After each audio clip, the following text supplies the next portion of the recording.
Hey guys, welcome back to my channel. In this video, we'll be doing question 8 from class 12 HSC, chapter 1 differentiation, exercise 1.2. So basically in this one, you're asked to differentiate the given function with respect to x. Now you'll think at first sight that okay, sine inverse something, so we'll differentiate that first and then we'll differentiate whatever is given inside the bracket. That will be very easy. But there is an easier approach to this. We know that sine inverse of sine x is x, correct? So if I just make it and make this in the form of sine something, we can just differentiate that x, right? That whatever something that you get, you can directly differentiate that because it's in the form of sine inverse. So how about we convert this into sine something? We know that sine a plus b is sine a cos b plus cos a sine b. And we know that sine a minus b is sine a cos b minus cos a sine b. Here we have to make use of those very principles. Now I can write this as sine inverse of 4 by root 41 sine x plus 5 by root 41 cos x. Now if you see, 4 by root 41 the whole square is equal plus 5 by root 41 the whole square is equal to 16 plus 25 by 41, which is equal to 41 by 41, which is equal to 1. So we know that sine square plus cos square is equal to 1. These two are adding up to 1, which means that this is sine square and this is x square, or this is cos square, or this is cos square and this is sine square. If I make 4 by root 41 cos alpha and 5 by root 41 sine alpha, so we can so let's write, let 4 by root 41 equal cos alpha and 5 by root 41 equal to sine alpha. Alpha is a constant, so sine alpha, cos alpha and tan alpha are also constants. So this implies that it becomes sine inverse of cos alpha sine x plus sine alpha cos x. Now since we know cos A sine B plus sine A cos B is equal to sine A plus B, so sine inverse of sine alpha plus x, sine inverse of sine alpha plus x is equal to alpha plus x. Since alpha is a constant, now if you differentiate it, d by dx of alpha plus x, which is d alpha by dx plus d of x by dx. D alpha by dx is 0 because alpha is a constant. Sine alpha is a constant, which means alpha is also a constant. And d of x by dx is equal to 1. So your answer here is 1. Moving on to the next sub question. So like the previous case, in this one you have cos. That means you have to convert the terms inside the bracket in the form of cos. We know that cos alpha plus beta is cos alpha cos beta minus sin alpha sin beta. You're seeing a sign here, sign minus here. So that means your term should have the term of minus, or the operation of minus. So if I write this as cos inverse root 3 by 2 cos x minus 1 by 2 sin x. So if I again do the squaring part, right? Since root 3 by 2 the whole square plus 1 by 2 the whole square is equal to 3 plus 1 by 4, which is equal to 4 by 4, which is equal to 1. That means this will be your cos alpha and this will be your sin alpha. In this case, we know the value of the term alpha, which is 30 degrees, because cos 30 is root 3 by 2. So you know root 3 by 2 is equal to cos 30 degrees, or if you want to write in the form of radians, that would be pi by 6, and 1 by 2 is equal to sin 30 degrees. So cos inverse cos 30 cos x minus sin 30 sin x, which is equal to cos inverse cos of 30 plus x, which is equal to 30 plus x, because cos inverse of cos x is equal to x. Now since you have to differentiate it, d by dx of 30 plus x is equal to 0 plus 1. Again your answer is 1. Moving on to the next sub question. So here we have the third sub question, sine inverse of something. Again you have to convert it in the form of sine. We can write this as sine inverse of 1 by root 2 cos root x plus 1 by root 2 sine root x.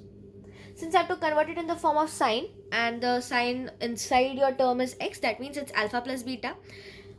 1 by root 2 is equal to sine 45 is equal to cos 45.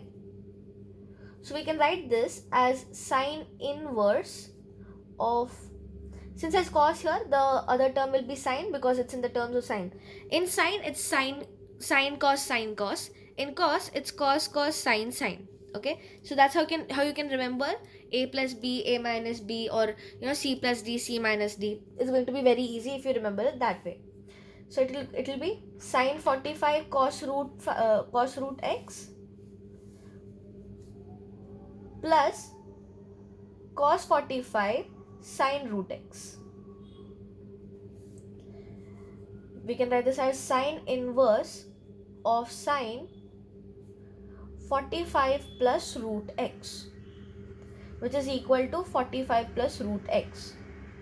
Now we can differentiate this, d by dx 45 plus root x, that means d by dx 45 plus d by dx x to the power 1 by 2. So it becomes 0 plus 1 by 2 outside, x to the power minus 1 by 2, which is equal to half 1 upon root x, which is equal to 1 upon 2 root x. And that's your answer. Moving on to the fourth sub question. Here we have the fourth sub question. So you can write this as cos inverse constant as 3 by 5 cos 3x minus 4 by 5 sine 3x. Correct? Since 3 by 5 the whole square plus 4 by 5 the whole square is equal to 9 plus 16 by 25, which is equal to 25 by 25, which is equal to 1. We can say that this is cos alpha and this is sine alpha. Why am I taking this as cos and this is sine?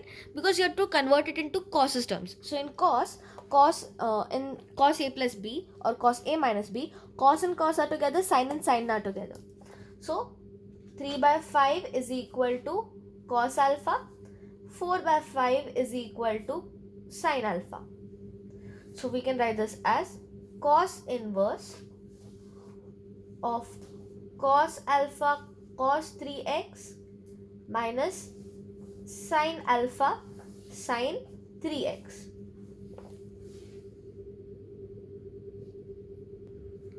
So now we can write this as cos inverse of cos alpha plus 3x, which is equal to alpha plus 3x.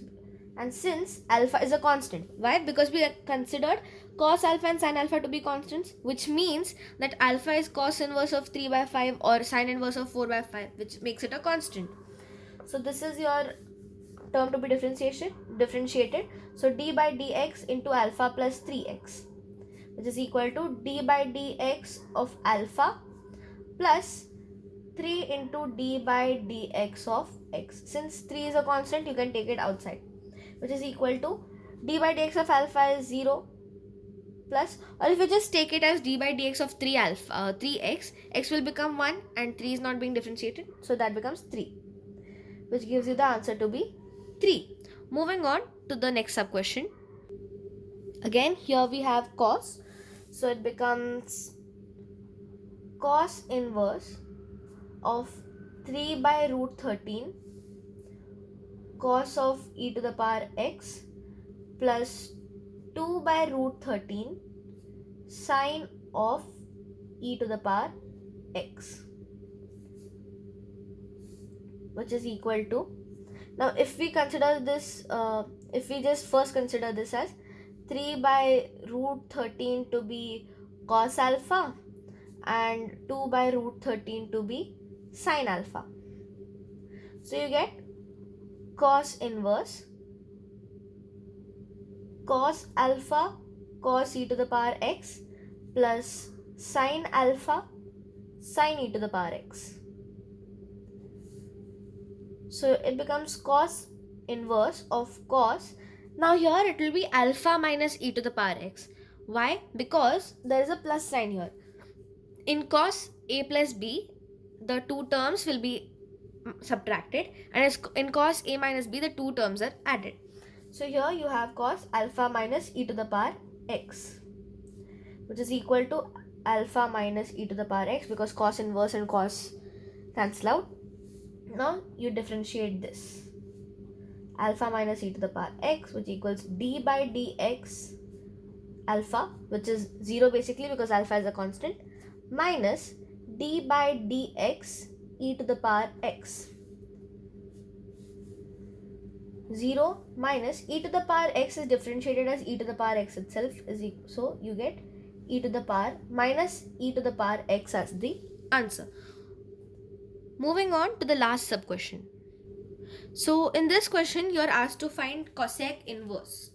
Now if you remember, 1 upon sine is cosec, so cosec can also be written as sine inverse of, and you invert this, so it becomes sine inverse of 6 sine to the power sine 2 to the power x minus 8 cos 2 to the power x upon 10. We can cut throughout, so that becomes 3, this becomes a 4, and this becomes a 5. So it's sine inverse of 3 sine 2 to the power x minus 4 cos 2 to the power x, the whole upon 5. So you can write this as 3 by 5 is equal to cos alpha, 4 by 5 is equal to sin alpha. So it becomes sine inverse cos alpha sin 2 to the power x minus sin alpha cos of 2 to the power x, which is sine inverse of sin alpha plus alpha minus 2 to the power x. So it becomes alpha minus 2 to the power x itself, because sine inverse and sine. Differentiating this, d by dx of alpha minus 2 to the power x, which equals d by dx into alpha minus d by dx into 2 to the power x. D by dx of alpha is 0 minus d by dx of 2 to the power alpha is 2 to the power x is equal to 2 to the power x into ln 2. So it's, the answer is minus 2 to the power x ln 2. So guys, that's your answer for this question. We are done with question number 8. So basically, in cases where you have to get inverse and where you have two terms in the bracket, what you can do is just convert it into a normal term with a linear equation. Why? Because cosec inverse and cosec, sine inverse and sine, cos inverse and cos, tan inverse and tan, they'll just cancel each other out. So tan inverse of tan x is x, cos inverse of cos x is x. You can just directly find out those terms and differentiate just the term inside. You won't have to go through the whole thing of taking the under root and making the square, writing it in the form of fractions. That's going to be very lengthy and quite a bit confusing. There are many chances of you making a mistake when you attempt it that way. So just simplify it first and then solve. So that's it for the video. Don't forget to like, share and subscribe, and comment down below if you have any more queries or suggestions, and thanks for watching.